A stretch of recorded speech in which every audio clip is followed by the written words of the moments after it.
जय शिव गुरु। प्रिय श्रोताओं, आप सुन रहे हैं स्कंद पुराण और आज आप सुनेंगे स्कंद पुराण का भाग 67 तथा माहेश्वर खंड का भाग 66। श्रोताओं, आपने पिछले भाग में सुना कि ऋषिपुत्र ऐत्रेय को भगवान वासुदेव ने उसकी तपस्या से प्रसन्न होकर अनेक वरदान दिए तथा उसकी माता को भी भगवान नारायण के दर्शन हुए। उसके पश्चात महर्षि ने अपना जीवन मोक्ष प्राप्त के लिए जिया। अब इससे आगे की कथा आप इस भाग 67 में सुने। नारद मुनि कहते हैं कि एक कुंती नंदन, भगवान वासुदेव की स्थापना करने के पश्चात मैंने पुनः मनुष्यों पर कृपा करने की इच्छा से प्रत्यक्ष देवता भगवान सूर्य को इस तीर्थ में लाने का विचार किया। वे इस लोक और परलोक के भी सबका बुद्ध करते हैं। श्री सूर्यदेव संपूर्ण विश्व के आधार माने गए हैं। वे निसंदेह जिसने इस संसार में जन्म लेकर सहस्रों किरणों वाले देवेश्वर भगवान सूर्य का पूजन नहीं किया, उसने अपने आत्मा से ही द्रोह किया है। जो भगवान सूर्य की भक्ति में तत्पर और सर्वदा उन्हीं में मन लगाए रहने वाले हैं, जो सदा सूर्य का स्मरण किया करते हैं, वे कभी दुख के भागी नहीं होते। जिसकी जीवाश के अग्रभाग में नमस्कार आदि से युक्त रवि ये दो अक्षर विराजते हैं, उनका जीवन सफल है। इस प्रकार भगवान सूर्य के बड़े भारी महात्म का चिंतन करके मैंने पूरे 100 वर्ष भक्तिपूर्वक सूर्यदेव की आराधना की।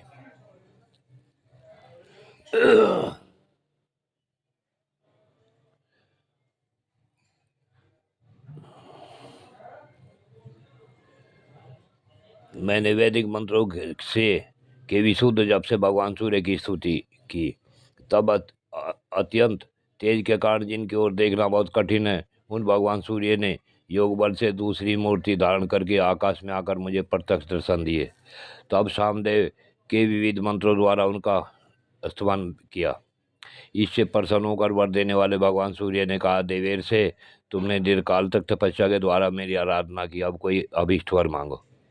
उनके ऐसा कहने पर मैंने हाथ जोड़कर कहा, हे भगवान, यदि आप मुझ पर प्रसन्न हैं तो मुझे वर देना उचित समझते हैं तो आपकी जो काम रूपणी कला है, पूर्व काल में राजा राजवर्धन ने जिसकी आराधना की थी, उसी कला के द्वारा आप सदा हमारी रक्षा करते रहें। तदंतर भगवान सूर्य ने संतुष्ट होकर जब तथास्तु कह दिया, तब मैंने इस तीर्थ में अट्टादित्य के नाम से उनकी स्थापना की। मुझ भट्ट के द्वारा स्थापित होने के कारण भगवान सूर्य का उक्त नाम प्रसिद्ध हुआ। तत्पश्चात फूलों के भली भांति पूजा करने पर मूर्ति में भगवान सूर्य का आवेश हुआ। यह देख मेरा संपूर्ण अंग भक्ति रस के ऊर्ध्व में डूब गया और मैंने संपूर्ण वेदों के रसभूत 108 नामों वाला सूर्यदेव का इस प्रकार स्तवन किया। प्रिय श्रोताओं, भगवान सूर्य के 108 नामों का नारद मुनि ने स्मरण किया, वह आप सुनिए। भगवान सूर्य आप सती 7 घोड़ों से युक्त रथ पर विचरण करने वाले अचिंत आत्मा, जिनका स्वरूप चिंतन में नहीं आ सकता, महाकारुणिकोत्तम, अत्यंत करुणा करने वालों में सर्वश्रेष्ठ, संजीवन, सबको भली भांति जीवित रखने वाले, जय विजयी, जीव जीवनदाता, जीवनाथ, जीवों के स्वामी और जगतपति, संसार के स्वामी हैं। आप कालाश्रय, काल के आधार, कालकर्ता, महायोगी, महामति, परम बुद्धिमान, भूतांत कर्ण, समस्त भूतों के अंतरात्मा, देव द्युतिमान, कमलानंदन, कमलानंद नंदन, कमलों का आनंद बढ़ाने वाले हैं। सहस्रपाद, किरण रूपी सहस्रों चरणों से सुशोभित, वरद, वर देने वाले, दिव मंडल मंडित, धर्म प्रिय, अचितात्मा, सविता, वायुवाहन, आकाश में विचरण करने वाले अथवा वायु के ऊपर स्थित आदित्य, एक्रोधन, सूर्य, रश्मिमाली, विभावसु, दिनकृत, दिनरथ, मौनी, सुरथ, रथिनामवर, राज्ञामपति, स्वर्णरेता, पूषा,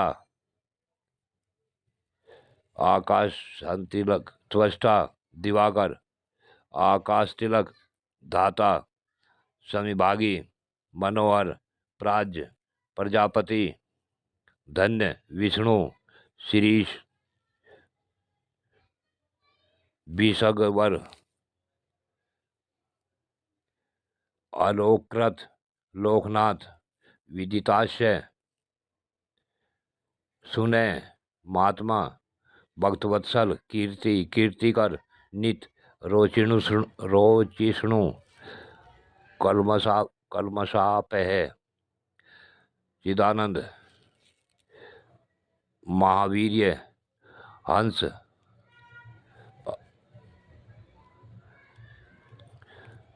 संगारकारक, कृत, ऐसंग, बहुयज्ञ, वचस्मापति, विषपूज्य, मृत्युहारी, घृणी, धर्मकारण,